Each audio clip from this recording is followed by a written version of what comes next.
ও পাতলা টপ আর লেগিংস খুলে গামছা পরে নেমে গেল জলে।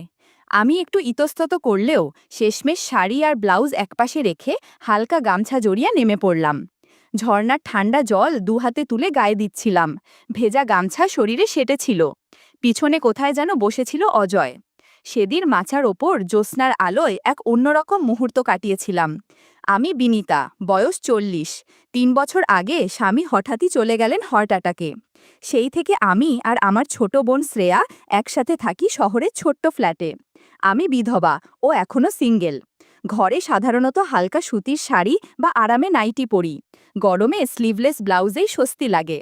আমার গড়ন এখনও বেশ ঠিকঠাক। আয়নায় মাঝে মাঝে নিজেকেই অবাক লাগে। শ্রেয়া মাত্র ২২, মজার মেয়ে, সারাদিন ভিডিও আর মিম নিয়েই ব্যস্ত। পোশাকেও বেশ আধুনিক। ওর কথাতেই ঠিক হলো একটু ঘুরতে যাওয়া দরকার। সাজেকের নাম এলো, আর সঙ্গে নেব ভাইয়ের ছেলে অজয়কে, বয়স ২৫, লাজুক কিন্তু আকর্ষণীয়। ফোনে কথা বলতেই সেই পুরনো স্নেহভরা কণ্ঠস্বর মনে বাজতে লাগল। শুক্রবার রওনা হলাম ৩ জনে। আমি হালকা গোলাপি শিফন শাড়ি পরেছিলাম, গরমের কথা মাথায় রেখে স্লিভলেস ব্লাউজ ছিল। হাওয়ায় শাড়িটা উড়ছিল টুকটাক। আমি চেষ্টা করছিলাম নিজেকে স্বাভাবিক রাখতে, কিন্তু কোথাও যেন মনটা কাঁপছিল একটু। বাসস্ট্যান্ডে পৌঁছাতেই অজয়কে দেখলাম। সাদা টি শার্ট, নীল জিন্স, চুল এলোমেলো, মুখে আগের সেই ছেলেমানুষি ভাবটা যেন আর নেই। চোখে একটা দৃষ্টি যেটা আগে দেখিনি। আমি হেসে বললাম, চিনলি না বুঝি? ও একটু থেমে হেসে বলল, চিনেছি, তবে ভাবিনি তুমি এভাবে আসবে। আমি মৃদু হেসে কিছু বললাম না। ব্যাগটা হাতে নিয়ে বলল, চলো, বাস এসে যাচ্ছে। বাসে আমরা ৩ জন পাশাপাশি সিট পেলাম। শ্রেয়া হেসে বলল, আমি জানালার ধারে বসবো না, তোমরা বসো। আমি আর অজয় পাশাপাশি বসলাম। বাস ছাড়তেই হালকা ঝাঁকুনি। জানালার হাওয়া আমার শাড়ি ও চুলে খেলা করছিল। পাশেই অজয়, ওর কাঁধ আমার হাতের খুব কাছাকাছি। চুপচাপ বসেছিলাম দুজনেই। মাঝে মাঝে ওর চোখ পড়ছিল আমার দিকে। আমি মুখ ফিরিয়ে নিচ্ছিলাম। তবুও এক ধরনের অস্বস্তি আর কৌতূহলের মিশ্র অনুভূতি হচ্ছিল। আমি কথা ঘোরাতে বললাম, তোর কলেজ কেমন চলছে? ও বলল, চলছে তো, কিন্তু তুমি কেমন আছো ফুফু? আমি একটু হেসে বললাম, এই যেমন একঘেয়েই জীবন। ও বলল, আজ তোমাকে একদম আলাদা লাগছে। আমি বললাম, বয়স বাড়লেও মাঝে মাঝে মন চায় নতুনভাবে বাঁচতে। বাসের ঝাঁকুনিতে মাঝে মাঝে আমাদের গা ছুঁয়ে যাচ্ছিল। ও সরছিল না, আমিও সরাতে পারছিলাম না। জানালার বাইরে তাকিয়ে থাকলেও মনটা যেন ঠিক সেখানেই ছিল। শ্রেয়া হেডফোনে গানে ডুবে কিছু টের পায়নি। আমি বুঝছিলাম অজয়ের চোখে আজ এক নতুন রকমের দৃষ্টি। রাস্তা পাহাড়ে উঠে যাচ্ছিল। জানালার বাইরের সবুজে মনটা একটুখানি শান্ত হচ্ছিল। ঠান্ডা হাওয়া এসে চুল এলোমেলো করছিল। অজয় ছবি তুলছিল। আমি না করলেও ওর মোবাইলের ফ্ল্যাশে ঠোঁটে একটা অনিচ্ছা থাকা হাসি ফুটে উঠছিল। পাতলা শাড়িটা হাওয়ায় একটু সেটেছিল শরীরে। আর আমার পাশেই বসা ছেলেটার দৃষ্টি নড়ছিল না। সাজেকের কোঠে যেতে যেতে বুঝলাম বহুদিনের জমে থাকা ভাবনাগুলো একটু একটু করে হালকা হয়ে আসছিল। দুপুরের দিকে সাজেক পৌঁছলাম। রিসোর্টে আগে থেকেই বুকিং ছিল। কাঠের ছাউনির ঘর, সামনে বারান্দা, পিছনে পাহাড়ের ঢালু। রুমে ঢুকতেই শ্রেয়া হেসে বলল, আমি আলাবা ঘুমাবো, জানালার ধারে থাকবো, তোমরা খাটে থাকো। আমি কিছু বললাম না, শুধু মুচকি হেসে নিলাম। রুমটা বেশ বড়, পাশে চা কফির ছোট আয়োজন। আমরা জামাকাপড় বদলে নিলাম। আমি হালকা রঙের নরম একটা নাইটি পরেছিলাম, তার ওপর একটা শাল নিয়েছিলাম, যদিও বারান্দায় বসে গরমে সেটা খুলে রেখেছিলাম। বিকেলের আলোয় চারপাশে মেঘ আর রোদের খেলা। আমি চায়ের কাপ হাতে বারান্দায় বসে, পাশে চুপচাপ বসে অজয়।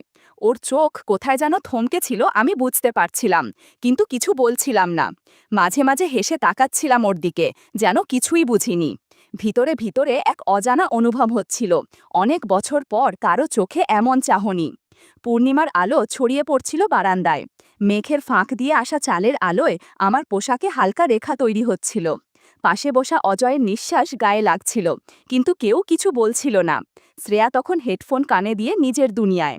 আমি জানতাম সেদিন কিছু না ঘটলেও এক ধরনের নীরব টান শুরু হয়েছিল, যা একটা ঘুমহীন রাতের দিকে ইঙ্গিত দিচ্ছিল। পরদিন সকালে ঘুম ভেঙে দেখলাম সাজেকের হাওয়া আরও ঠান্ডা। জানালার বাইরে কুয়াশা আর রোদের লুকোচুরি। চায়ের কাপ হাতে বারান্দায় দাঁড়াতেই শ্রেয়া বলল, আপু, আজ পাহাড়ি পোশাকে ছবি তুলতেই হবে। আমি হেসে বললাম, আচ্ছা, তোর জন্য করব। আসলে আমিও ভেতরে ভেতরে চাইছিলাম একটু অন্যরকম সাজতে। ভিউ পয়েন্টের কাছে পাহাড়ি পোশাক ভাড়া পাওয়া যেত। শ্রেয়া চেক কাটা জামা তুলে নিল। আমি এক দোকান থেকে একটা পাতলা রঙিন শাড়ি নিলাম। দোকানি বলল, আপা, পাহাড়ি মেয়েরা শাড়ি পরে, তবে ব্লাউজ পরে না। আমি একটু থেমে গেলাম। শ্রেয়া মজা করে বলল, চেষ্টা কর না। আমি কাঠের একটা ঘরে গিয়ে আয়নার সামনে দাঁড়ালাম। নিচে একটা ইনার পরা ছিল, তাই বেশি অস্বস্তি হচ্ছিল না। আয়নায় নিজেকে দেখে মনে হচ্ছিল অনেক দিন পর নিজেকে একটু নতুনভাবে দেখছি। চুলটা একটু এলোমেলো করে বাইরে এলাম। অজয় ক্যামেরা হাতে দাঁড়িয়েছিল। ওর চোখ পড়ল আমার দিকে সরাসরি। আমি বললাম, এই দিকে কি এত দেখার আছে? অজয় হেসে বলল, যা দেখছি সেটা ক্যামেরাতেও রাখতে চাই।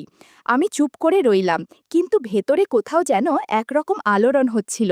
অনেক দিন পর নিজের মধ্যে এমন কিছু অনুভব করছিলাম, নতুন, নীরব আর খুব কাছের। ভিউ পয়েন্টে আমরা ছবি তুলছিলাম। অজয় বলছিল, ফুফু, একটু এদিকে দাঁড়াও।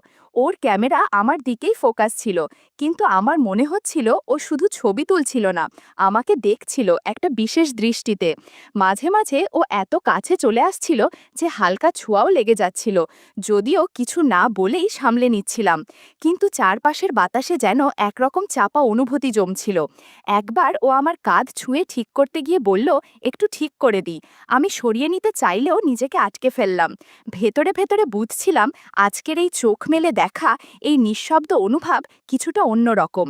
দুপুরে গরম বেড়ে গিয়েছিল, মাথাটা কেমন ঝিমঝিম করছিল। রিসোর্টের কেয়ারটেকার বলল, কাছেই একটা ঝর্ণা আছে, অনেকেই জানে না। আমরা তিনজন রাজি হয়ে রওনা দিলাম। কিছুটা রিকশা, তারপর পায়ে হাঁটা। ঝর্ণার ধারে পৌঁছেই মনটা একদম শান্ত হয়ে গেল। গাছপালার ছায়া, ঠান্ডা হাওয়া আর টলমল জল।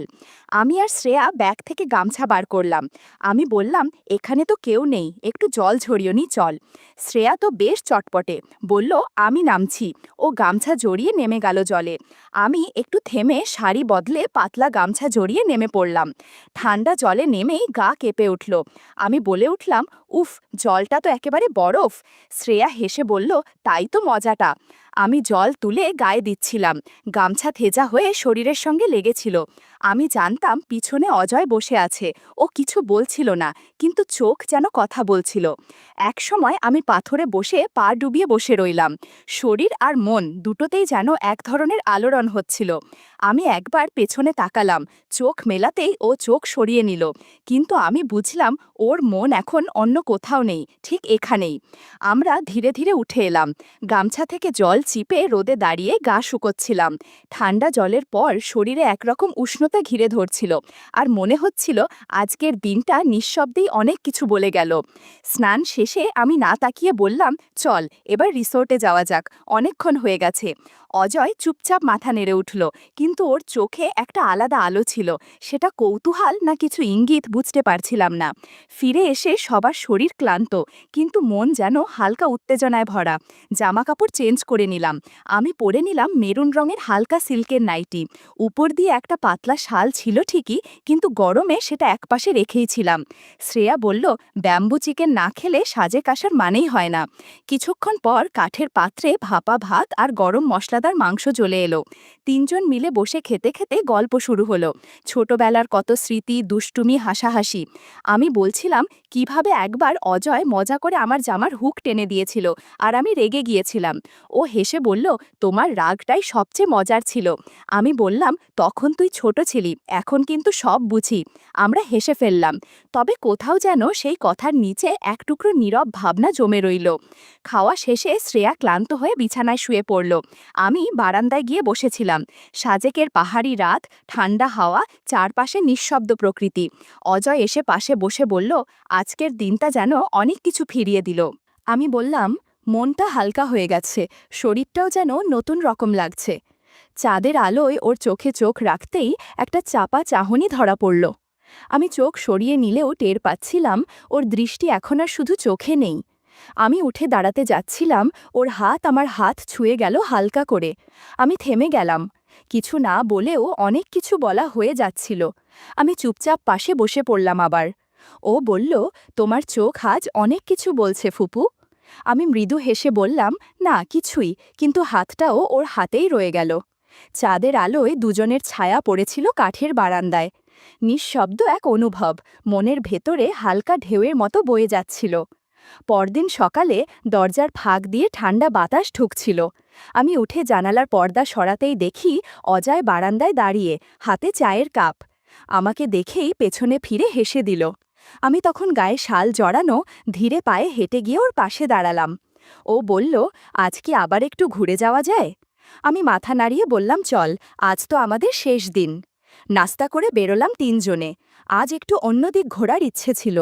পাহাড়িদের হাটে গেলাম, যেখানে তারা নিজ হাতে তৈরি জিনিস বিক্রি করে। একটা দোকানে আমি হালকা রঙের একটা ব্লাউজ আর প্যাস্টেল টোনের পাতলা স্কার্ট দেখছিলাম। অজয় পাশে দাঁড়িয়ে বলল, এই ব্লাউজটা পরলে তোমাকে খুব আলাদা লাগবে। আমি একটু হেসে তার দিকে তাকালাম। শ্রেয়া তখন অন্য স্টলে ব্যস্ত, কিন্তু আমি জানতাম অজয়ের দৃষ্টি এখনও আমার দিকেই।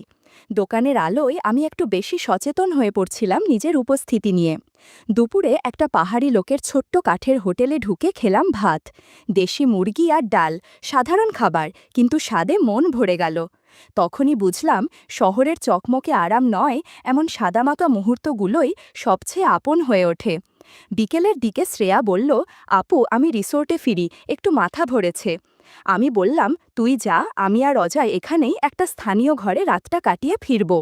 শ্রেয়া কিছু না বলেই চলে গেল, আর আমি ও অজয় একটা মাটির ওপর উঁচু কাঠের মাচাং ঘরে উঠলাম।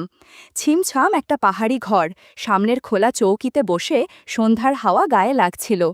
আলো ধীরে ধীরে ফিকে হচ্ছিল, আকাশে গোল চাঁদ, চারদিকে ঝিঝি পোকার শব্দ, নিস্তব্ধতা। অজয় বলল, এই রাতটা যেন শুধু আমাদের জন্য। আমি চুপ করে থাকলাম, ওর কথার গভীরতা বুঝেও কিছু বললাম না। আমরা পাশাপাশি বসেছিলাম, আমি ওর মুখ পুরো দেখছিলাম না, কিন্তু টের পাচ্ছিলাম ওর চোখ আমার দিকেই স্থির। এক সময় ওর হাত আমার কাঁধ ছুঁয়ে গেল, ধীরে, কোনো তাড়া ছিল না। আমি থামলাম, সরালাম না। ও বলল, তোমার পাশে বসে শান্ত লাগে। ওর কণ্ঠে যে নরম সুরটা ছিল, সেটা বুকের ভেতর কেমন নড়ে উঠছিল। এক সময় ওর আঙুল আমার চুল ছুঁয়ে গেল, একটা নরম স্পর্শ, যেন হাওয়ার মতো। আমি চোখ বন্ধ করে বসে রইলাম, মনে হচ্ছিল এই নিঃশব্দ সময়টা আর যেন থেমে না যায়। আমি বুঝলাম কতদিন ধরে নিজের ভেতর ভালোবাসা চাপা দিয়ে রেখেছিলাম। কারো কাছে কিছু চাওয়া হয়নি, শুধু একটু অনুভব, একটু বোঝা, একটু নিজের হয়ে থাকা। সেই পাহাড়ি রাত, চাঁদের আলো, নিস্তব্ধ প্রকৃতি, সব মিলে একটা মুহূর্ত তৈরি করেছিল, যেখানে শব্দের দরকার ছিল না, অনুভবই সব কথা বলছিল। ফিরে এসে ফ্ল্যাটে ঢুকতেই চারপাশটা যেন আগের মতোই, কিন্তু মনটা বদলে গেছে। শ্রেয়া বারবার আমার চোখের দিকে তাকাচ্ছিল, যেন কিছু বোঝার চেষ্টা করছে। আমি বুঝতে পারছিলাম ও টের পেয়েছে কিছু, কিন্তু কি সেটা হয়তো ধরা যাচ্ছে না। অজয় ফোন করছিল বারবার, আমি কখনো ধরছিলাম, কখনো এড়িয়ে যাচ্ছিলাম। মনে দ্বিধা, একদিকে টান, অন্যদিকে ভয়। কিন্তু একদিন আয়নার সামনে দাঁড়িয়ে নিজের চোখে তাকিয়ে আমি অনুভব করলাম চোখে অন্যরকম আলো। নিজেকে নিঃশব্দে বললাম, যেটা ছিল না আমার, সেটা হয়তো একবার নিজের মতো করে ছুঁয়ে দেখেছি। আর এখন আমি শুধু একজন বিধবা নই, আমি নতুন করে নিজের ভেতরকে চিনেছি। আমি বদলে গিয়েছি, আমার জীবনও।